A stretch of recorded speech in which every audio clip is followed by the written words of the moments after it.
Hey everyone, how's it going? I am about 400 miles late to my 1,000-mile review of the EV9, and I thought I'd just give you a little update on the car, how it's been, pros, cons, everything else. Give you the full story. Let's get into it. All right, so we got about actually 1,500 miles on the odometer. I meant to do this video 500 miles ago, but it's okay. So 1,500 mile review, maybe that's what I'll call the video. Overall thoughts about the Kia EV9. We have the Wind all-wheel drive trim. Do I regret not getting the GT line? Maybe, although I think I saved myself a lot of money, nor could I really afford it, so there you go. But overall impressions, love the car. Before I kind of get into like the detail, pro and cons of the car, I will say a couple things stand out for me. Quietness of the cabin, 10 out of 10. Quieter than my Tesla. It's quieter than some even newer Teslas that I've been in, friends of mine have. I think the way that they handle the acoustics in the vehicle, very good. No issues there whatsoever. I'm pretty impressed with what Kia's done. My second favorite thing about the vehicle has to be the build quality. There's not a creak, rattle, squeak. Material selection I think is really nice. I think overall, like the panels and everything else you kind of look for on a newer vehicle, especially first generation, I think Kia knocked it out of the park. I really have no complaints about that. And I haven't really seen too many other issues crop up from other EV9 owners in terms of the build of the vehicle, which I think is great. I mean, I think it speaks to Kia's ability in that respect to manufacture and create really sound vehicles. So those are the two things that are at the top of my list when I think of this car. And being a Tesla owner for 3 years prior, it kind of leads me into our next conversation, which is the things that I think are lacking in this vehicle. So some cons for me would have to be primarily on the software side. For one, the app, the Kia Connect app, I wish had more functionality. For example, while I can turn the climate on, which is great, I can preheat the car, I can't turn on the heated steering wheel. Don't know why. Can't turn on the heated seats. Again, kind of silly. There's just little things like that where, if I could turn the climate on, why can't I turn on some of the other accessorized, features of the car? So there's a bit of limitation with the Kia Connect app. I wish I could see my charge stats, right? So Tesla integrates my cost savings based on like the average price of gasoline in my area of the country. Does that very well. I wish I could see how much I was charging. I have to track it via other means, which isn't too inconvenient, but I just wish that was kind of all packaged in one within the Kia Connect software. So that for me was a little bit annoying. The second thing, again, is sort of like technology features in the car.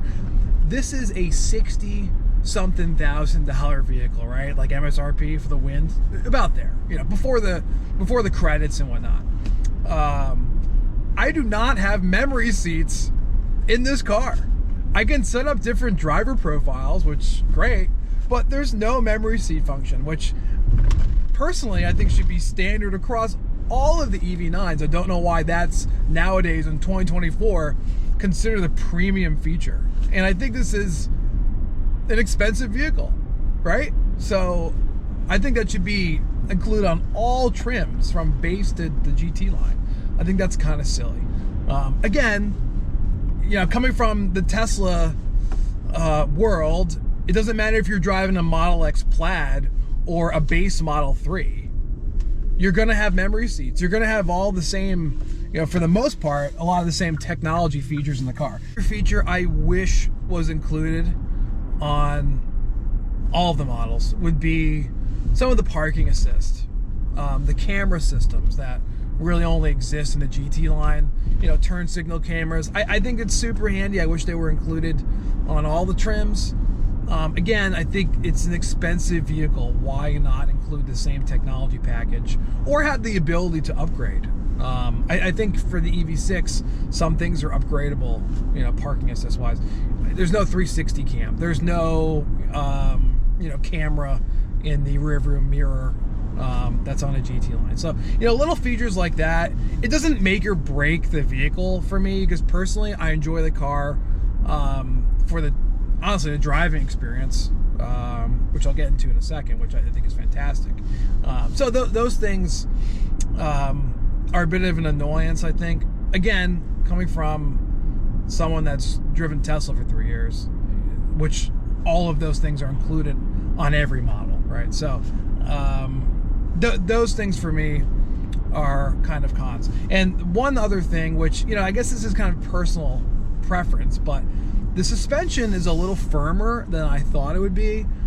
It doesn't bother my wife. It doesn't bother me too much. But I guess I expected a little softer of a suspension. It's a little sportier feeling, which some people love firmer suspension. That's great.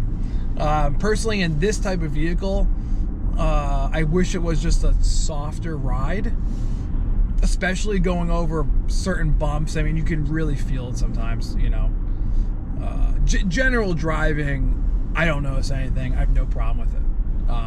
But going over like railroad tracks and those types of things, like you really feel it in the suspension. So pros for the EV9. Again, I mentioned quietness of the cabin interior.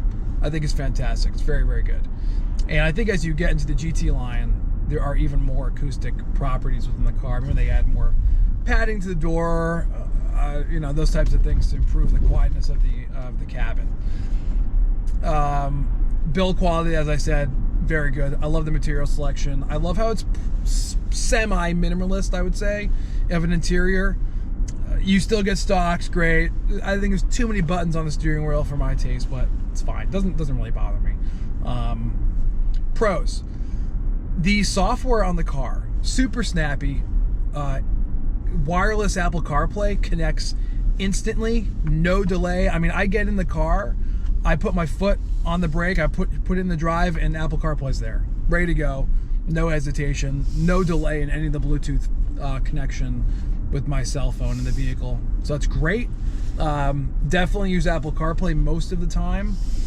But when I am using the navigation for, navigating the chargers and whatnot, really not too much of an issue. It's a little archaic looking, I'll admit, but it's fast, and I think it's pretty intuitive actually, using the Kia software. I've talked about in one of my other videos, I wish the screen layout was a little different. I wish that the climate control was in a little more convenient location, or you'd be able to kind of move things around a little bit. But again, I got used to it. I don't think it's a big deal. There's toggle controls for all that stuff, which is convenient. So, it's not Tesla software, right? I don't feel like I'm driving around an iPad on wheels, but I think for what it's worth, with the ability of wireless Apple CarPlay working so well, really not too much of an issue. What do I think of the performance of the vehicle? I will say I'm happy. I spent a little more money and we got the all-wheel drive because although I've not been in a rear-wheel drive car, it's almost double the specs in terms of horsepower and like 0 to 60 speed and torque, right? I can't imagine a car this large not having the type of power that it does. And it moves. It's great. I mean, when I haven't loaded it with 7 people, but for myself, driving alone and with my kids, my wife, I mean, you can get out of the way of things very quickly. And it feels really stable, takes corners really well. I mean, it's almost a 6,000 pound vehicle, I think, is the curb weight. It certainly doesn't feel that way.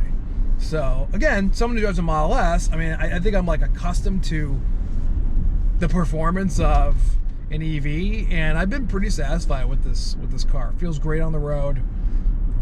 No like jerky acceleration, super smooth, no rattling. Like the car is tuned well for the electric motors, I think. which is a huge plus. Love the performance, love the way the car drives. Again, talked about the suspension a little bit, but you know, that's being, I think, a little more picky than I would normally be. But it's been a huge plus. We've loved the car. Hey, I was a little concerned about us managing charging 2 electric vehicles at home, but it really hasn't been an issue at all. I mean, my wife doesn't drive too much during the week, and we probably charge this car twice a week. My Tesla, I'm driving, you know, I'm doing 100-mile plus commute several days a week, and you know, I charge at night, and that's my time with the charger. And my wife is home, you know, she plugs the car in and you kind of charge it, and it hasn't been too much of an issue.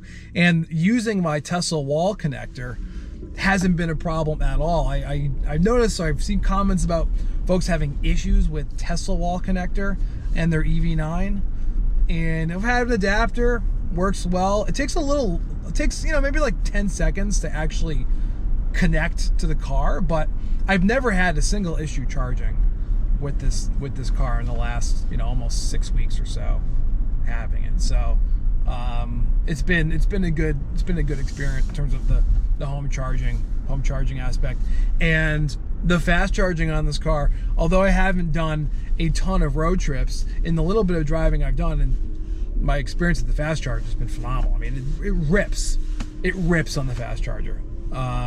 Certainly faster than most Teslas, even newer ones that are coming out nowadays. I mean, it just, that's Kia, Hyundai, you know, Genesis. They're killing it on that front in terms of fast charging. So I look forward to taking a longer trip in this car to see what the full CCS experience is like.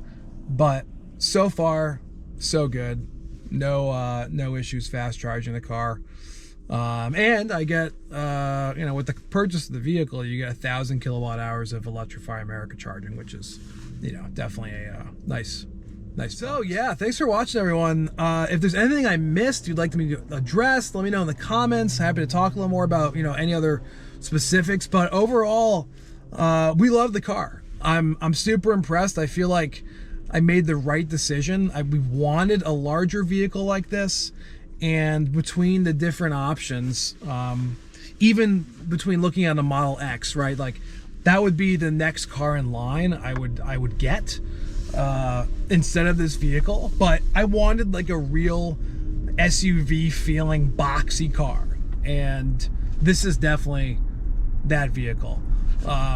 Love the looks of it. Didn't really get into, like, you know, kind of the character of the vehicle too much, but I love the way it looks. I think the car is really stand out. Love the front bumper. So those aspects of the car, you know, we like. And super comfortable, tons of room, good range, 300 miles or so. I think it's a good deal. So if you're in the market for an EV9 and you're kind of going back and forth between this and other vehicles, I say go for it. I think your family's going to be happy. We're happy with the car. And yeah, let me know if there's anything else in the comments you'd like me to talk about. Looking forward to making some more vehicles with this car, and yeah, talking about everything. So take care. Thanks for subscribing, liking this video, and I'll see you guys on the next one.